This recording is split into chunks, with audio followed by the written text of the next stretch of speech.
Camera roll action. Okay, welcome to CODJ Jatisari. This is dish sunlight soap. Yeah, this is sunlight, and this volume is 95 milliliter. Now I will explain to you but how to make a simple and cheap hand soap soap for your hand. Okay, this is sunlight 95 milliliter. Yeah.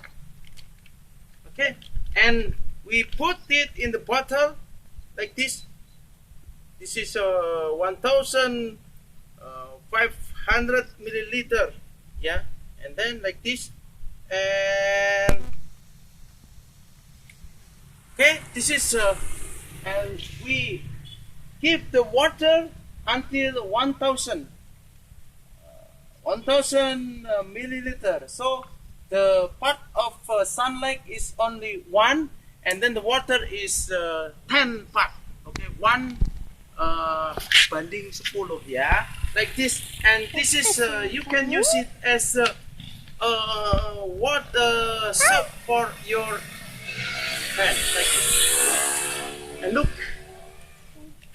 okay, the soap will produce the foam for your hand washing. Okay, thank you. If you think this video useful, please share to others and don't forget to subscribe our channel. Thank you.